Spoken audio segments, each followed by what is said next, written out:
ও দিন গেল রে, ওরে মানুষ ভাবছ কি রে মন, এ দুনিয়ার মিছা মায়ায় কাটাইলাম জন্য হম দিন গেল রে, ভাবছ কি রে মন, এ দুনিয়া মিছা মায়ায় কাটাইলাম জন্য। প্রথমে বন্দনা করি প্রভু নিরঞ্জন। হাওর, জঙ্গল, মহিষের সিং, এই তিনে ময়মনসিংহ। প্রবাদ প্রবচনে এভাবেই পরিচয় করানো হতো ময়মনসিংহকে। এই অঞ্চলের রয়েছে সুপ্রাচীন লোকশিল্পের ঐতিহ্য।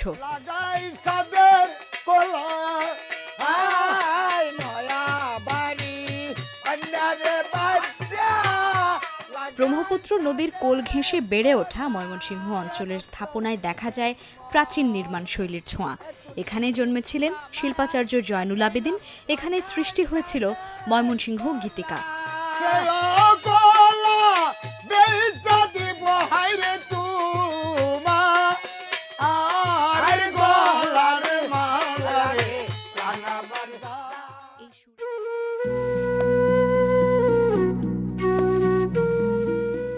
একসময় ভারতীয় উপমহাদেশের বৃহত্তম জেলা হিসেবে পরিচিত ময়মনসিংহের পুরাতন নাম নাসিরাবাদ।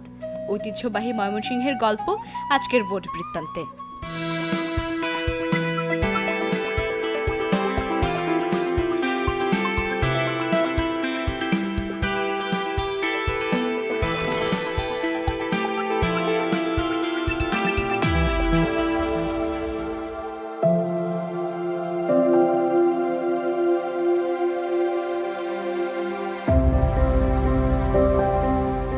ময়মনসিংহ বিভাগের উত্তরে ভারতের মেঘালয় রাজ্য, দক্ষিণে ঢাকা বিভাগ, পূর্বে সিলেট বিভাগ, পশ্চিমে রংপুর ও রাজশাহী বিভাগ অবস্থিত।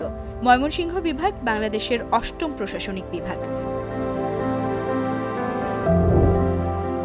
ময়মনসিংহ, নেত্রকোনা, শেরপুর, জামালপুর এই জেলাগুলো নিয়ে এই বিভাগ গঠিত, যার আয়তন ১০,৪৮৫ বর্গ কিলোমিটার।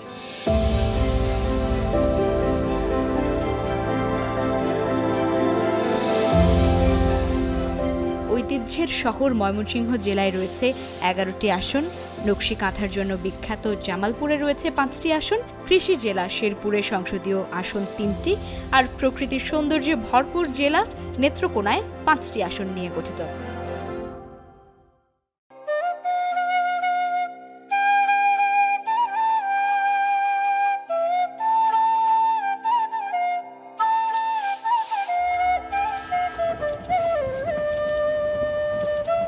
প্রথমেই নেত্রকোনা জেলার কথা জানা যায়। এই জেলার দুর্গাপুর, কলমাকান্দা নিয়ে নির্বাচনী আসন নেত্রকোনা ১। দুর্গাপুর ও কলমাকান্দা এই দুই উপজেলায় প্রাকৃতিক সৌন্দর্যের পাশাপাশি মানুষের জীবনযাত্রায় রয়েছে নানান বৈচিত্র্য। এখানে পাহাড় ও সমতল ভূমিতে শত বছর ধরে বাস করছে ক্ষুদ্র নৃগোষ্ঠীর মানুষ। তবে সাম্প্রতিক সময়ে তাদের বসবাস অনেকটাই কমে গেছে।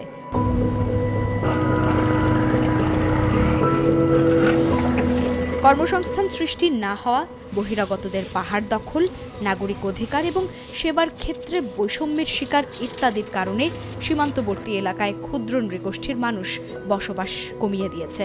তাই আদিবাসীদের জন্য নাগরিক সেবা নিশ্চিত করার সাথে তাদের জীবনমান উন্নয়ন এবং সীমান্ত চোরাচালান ও মাদকমুক্ত সমাজ গড়া এখানকার প্রধান চ্যালেঞ্জ।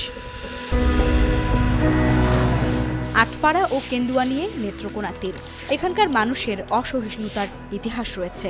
জমি সংক্রান্ত বিরোধ ও তুচ্ছ ঘটনায় দাঙ্গা হাঙ্গামা এখানকার নিত্যদিনের ঘটনা। এছাড়া পাহাড়ি ঢল এবং সামাজিক অপরাধ এখানে প্রধান সংস্কারযোগ্য সমস্যা।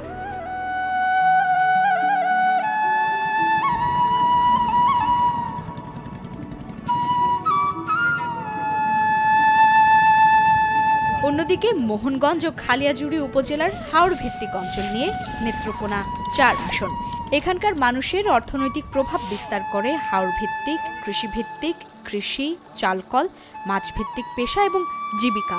জেলার হাওড় এলাকা মিঠা পানির মাছের বিশাল ভাণ্ডার।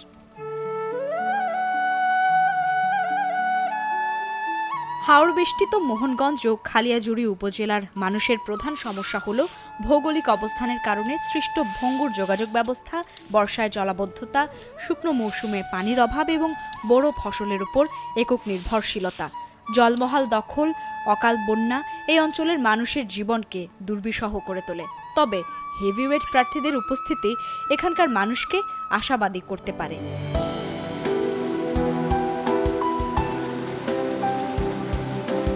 নেত্রকোনার মানুষকে আর যে বিষয়টি আশাবাদী করতে পারে সেটি হলো এখানকার পর্যটন শিল্পের সম্ভাবনাময় আগামী।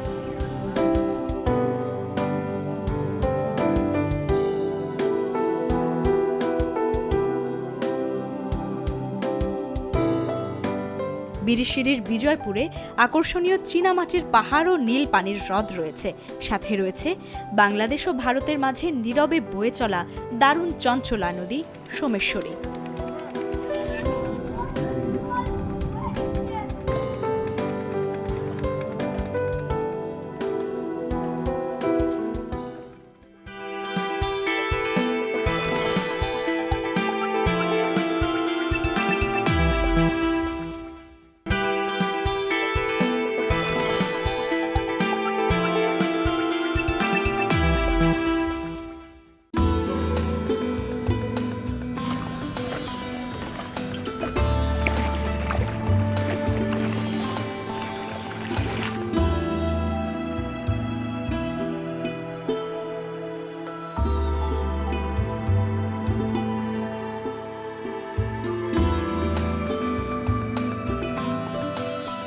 সংস্কৃতি, ইতিহাস, ঐতিহ্যে সমৃদ্ধ আর বৈচিত্র্যপূর্ণ জনগোষ্ঠীর জনপদ ময়মনসিংহ জেলা।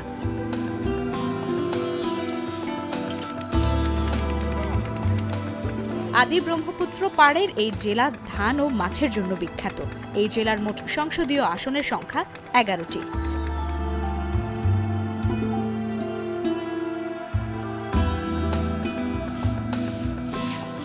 হালুয়াঘাট ধোবাউড়া নিয়ে নির্বাচনী আসন ময়মনসিংহ 1। রাজনৈতিক অস্থিরতা ছাড়াও এখানে অস্থিতিশীলতা রয়েছে আইন শৃঙ্খলা নিয়ে। হালুয়াঘাটের বরাক নদী ও ধোবাউড়া উপজেলার নেতাই নদে চলছে অবাধে বালু উত্তোলন, যার ফলে নদী ভাঙনের কবলে পড়ে বাংলাদেশের মূল ভূখণ্ডের কৃষিজমি, সীমান্ত পিলার নদীগর্ভে বিলীন হচ্ছে। ফলে সীমান্তের শূন্য রেখা এবং আন্তর্জাতিক সীমানা ঝুঁকির মধ্যে পড়েছে। সদর ও সিটি কর্পোরেশন এলাকা নিয়ে নির্বাচনী এলাকা ময়মনসিংহ 4।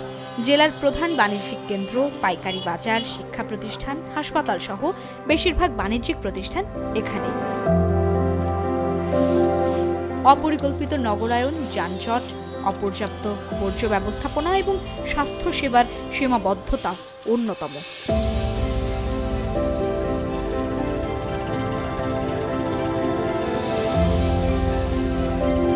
পুরাতন ব্রহ্মপুত্র নদের পাড় ঘেঁষে গড়ে ওঠা এই শহরে ক্রমবর্ধমান জনসংখ্যা ও শিল্প কারখানার কারণে পরিবেশ দূষণ ও ড্রেনেজ ব্যবস্থার সংকটও হচ্ছে প্রবল।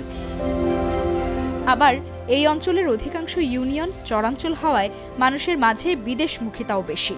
শহরে বেশ কিছু প্রাচীন স্থাপত্য নিদর্শন রয়েছে, যেগুলোর সঠিক দেখভাল ও রক্ষণাবেক্ষণ জরুরি।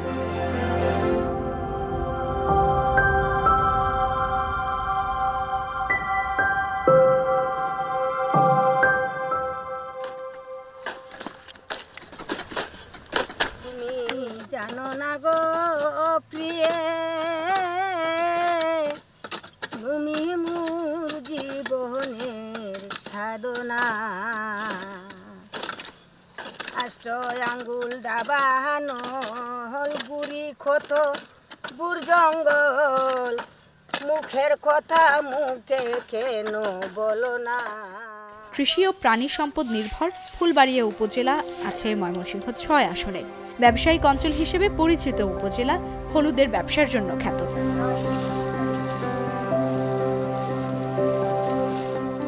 আসনটির ভোটের ইতিহাস বলছে, এবার ভোটের বাইরে থাকা দল আওয়ামী লীগ এবং বিএনপির মধ্যেই এই আসন ভাগাভাগি হয়েছে। ময়মনসিংহ 7 আসন গঠিত হয়েছে ত্রিশাল ও গফরগাঁও উপজেলা নিয়ে। অঞ্চলটি ধান, সবজি ও পোল্ট্রি উৎপাদনে অগ্রগামী। ঢাকা ময়মনসিংহ মহাসড়ক সংলগ্ন হওয়ায় ব্যবসা বাণিজ্য সক্রিয়, সাথে বাড়ছে মাঝারি শিল্প। অর্থনৈতিক উন্নয়নের পাশাপাশি এখানকার দূষণ রোধে ব্যবস্থা নেওয়া জরুরি। একই সমস্যা রয়েছে ভালুকা উপজেলা নিয়ে গড়া ময়মনসিংহ ১১ আসনে। শিল্প দূষণের কারণে এখানকার অনেক নদীর মাছ কমে যাওয়ার কথা শোনা যায়। শিল্পাঞ্চল হিসেবে সবচেয়ে গুরুত্বপূর্ণ এই উপজেলায় রয়েছে garments, textile, plastic, food processing কারখানা। এছাড়াও এখানে আছে ব্যাপক কর্মসংস্থান ও বিনিয়োগ সম্ভাবনা। তবে এই আসনেও প্রধান রাজনৈতিক দলের অন্তর্দ্বন্দ্ব থাকায় ভোটের মাঠ উত্তপ্ত এবং ভোটাররা দ্বিধাবিভক্ত। ময়মনসিংহ জেলার ১১টি সংসদীয় আসনের মধ্যে ৮টিতে বিদ্রোহী প্রার্থী থাকায় স্থানীয় নির্বাচনী রাজনীতিতে নতুন মাত্রা যুক্ত হয়েছে। এসব বিদ্রোহী আসনের অনেকেরই জয়লাভেরও সম্ভাবনা রয়েছে। তবে নির্বাচনে যিনিই জয়ী হন না কেন, ময়মনসিংহ জেলার যানজট নিরসন, স্বাস্থ্যসেবা এবং পরিবেশ দূষণ রোধ করা হবে গুরুত্বপূর্ণ দায়িত্ব।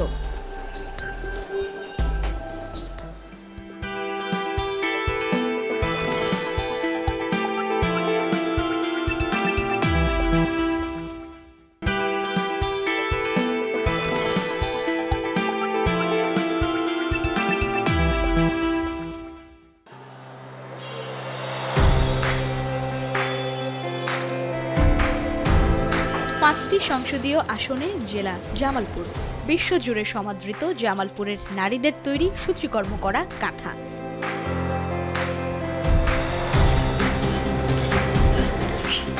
ইসলামপুরের কাঁসার সামগ্রী দেশ বিদেশে খ্যাতি লাভ করেছে। কাঁসা ছাড়াও সিরামিক ও বাঁশ বেতের আসবাবপত্রের জন্য পরিচিত। তাই জামালপুরের অর্থনীতির সাথেই এসব শিল্প, সঙ্গে অবধারিতভাবে কৃষি। জামালপুর জেলা বোরো ধান ও চালের একটি অন্যতম প্রধান উৎপাদন এবং বিপণন কেন্দ্র। ইসলামপুর উপজেলা নিয়ে জামালপুর ২ আসনটি নদীবেষ্টিত। কৃষি, মাছ ও নৌবাণিজ্যের সাথে চরাঞ্চল ভিত্তিক অর্থনৈতিক কর্মকাণ্ড, ক্ষুদ্র উদ্যোক্তা এবং গ্রামীণ অর্থনীতি নির্ভর অঞ্চল এটি। অন্যদিকে জেলার সরিষাবাড়ী উপজেলা এবং জামালপুর সদর উপজেলার তিনপল্লা ইউনিয়ন ও মেষ্টা ইউনিয়ন নিয়ে গঠিত জামালপুর ৪ আসনটি জেলার অর্থনৈতিক কেন্দ্র। বাজার, পাইকারি ব্যবসা, ব্যাংক, বীমা, শিল্প কারখানা, কৃষিপণ্য সংগ্রহ ও বিপণনের প্রধান হাব এটি। অর্থনৈতিক সম্ভাবনার পাশাপাশি এখানকার মানুষের বেশ কিছু সমস্যাও রয়েছে। যমুনা নদী ভাঙন, অবকাঠামোগত অনুন্নয়ন, মাদারগঞ্জের মতো এলাকায় সেতু না থাকায় দীর্ঘদিনের যোগাযোগ বিচ্ছিন্নতা, ২৫০ শয্যার হাসপাতালে ১০০ শয্যার জনবল ও সরঞ্জামের সংকট এবং সড়ক নিরাপত্তা নিয়ে ঝুঁকি স্থানীয়দের ভোগান্তির কারণ। কৃষি, পর্যটন ও স্থলবন্দর কেন্দ্রিক ব্যাপক সম্ভাবনাময় একটি অঞ্চল শেরপুর জেলা। নাকুগাঁও স্থলবন্দরের মাধ্যমে ভারত থেকে পাথর, কয়লা ও অন্যান্য পণ্য আমদানির সুযোগ, গজনী অবকাশ কেন্দ্র ও মধুটিলা ইকো পার্কের মতো পর্যটন স্পট এবং তুলসীমালা চালের মতো বিশেষ কৃষি পণ্যের উৎপাদন জেলাটির অর্থনৈতিক উন্নয়নের মূল সম্ভাবনা। শেরপুর ২ আসনের নালিতাবাড়ী উপজেলা সীমান্তবর্তী হওয়ায় স্থল বাণিজ্য ও ছোট আকারের আমদানি রপ্তানির সম্ভাবনা, সঙ্গে গাঢ় পাহাড় অঞ্চলের বনজ সম্পদে ভরপুর উপজেলাটির পর্যটন সম্ভাবনাও বেশ ভালো। শেরপুর ৩ আসনের উপজেলা নির্ভর করছে কৃষি এবং ক্ষুদ্র ও মাঝারি শিল্প, মিল কলকারখানার উপর। এই অঞ্চলের একটা বড় অংশ পাহাড় ও বনাঞ্চলকে কেন্দ্র করে গড়ে উঠেছে। তাই এখানকার অর্থনীতি বনজ সম্পদ এবং পর্যটন শিল্পের ওপর নির্ভরশীল। নতুন সম্ভাবনা হিসেবে যুক্ত হয়েছে ইকো ট্যুরিজমের নাম।